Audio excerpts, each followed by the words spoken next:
जय हरी मित्रांनो, आज रविवार असल्यामुळे आज आपलं दुकान दुपारपर्यंत चालू राहते. तर हे दोघं जण पबजी खेळून टाइमपास करायला लागले होते. तेवढ्यातच आपला एक सबस्क्रायबर आर्यन आपल्याला भेटासाठी आला होता.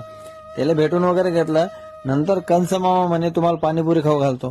म्हटलं मामा आज चांगलेच पावले तुम्ही. म्हणे आज पावलोच तर म्हणे आता खाऊन घ्या म्हणे तुम्ही. मग गोरोबार आलो पाणीपुरी खायसाठी. ते बारकं बिचारं पायाचा रागाने किती पाहा लागला होता. म्हटलं जाऊ दे तुझ्याकडे कोण पाहणार आहे, पाणीपुरी वगैरे खाऊन घ्या.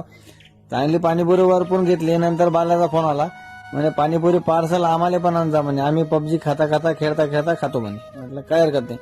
नंतर यानं पाणीपुरी चांगली वरपून घेतली. आपल्याला जायचं होतं आज दवाखान्यात. मग आशिष म्हणे मी पण येतो. मग आशिषला घेऊन गेलो दवाखान्यात. नंतर गोळ्या वगैरे घेऊन घेतल्या. बिचारानं चांगलंच बिल काढलं. त्याला बिल वगैरे देऊन पेमेंट वगैरे करून घेतलं. नंतर गणेशचा फोन आला म्हणे आज तरी काम पाहिले ये म्हणे. म्हटलं ठीक आहे काय हरकत नाही येतो. ते जाता जाता त्यानं बिचारांना एक काम लावून दिलं. म्हणे यास लागला तर येता येता तार घेऊन येतो, आपल्याला कमी पडला. म्हटलं काय हरकत नाही.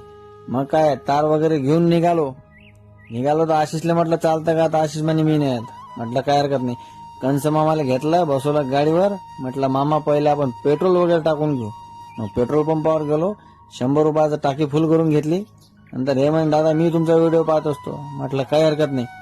नंतर निघालो ना कंस मामा, मी आणि उमेश तिघा जण कोंडू जायसाठी.